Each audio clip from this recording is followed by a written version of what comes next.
মুখ্যমন্ত্রী জানেন তার স্থায়ীভাবে নিয়োগ করার মতো ক্ষমতা নেই, ভাড়ার শূন্য, সরকারি কোষাগারের টাকা নাচা গানা বিজ্ঞাপন, কালী পুজো, দুর্গা পুজো, জগন্নাথ পুজো, ঈদ, যীশুখ্রিস্ট এইসব করে গেছে। সরকার তার স্থায়ী কর্মচারীদের বেতন দিতে পারছে না, বহু জায়গায় পেনশন দিতে পারছে না, কন্ট্রাক্টরদের পাওনা টাকা ডিক্রি হয়ে গেলেও সেই টাকা দিতে পারছে না, কন্ট্রাক্টরদের ডেকে বলা হচ্ছে ছেড়ে দাও। আমার অনেক মক্কেল আছে বলে আমি জানি।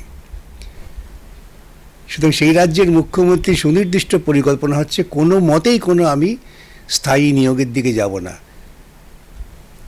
সেই জন্যেই তার এই পরিকল্পনা যে ইচ্ছে করে আমি দুর্নীতিমূলক প্রক্রিয়ার জন্ম দেবো এবং আদালতে গিয়ে আটকে যাবে, তখন আমি বলতে পারো এই বিকাশ ভট্টাচার্য দায়ী।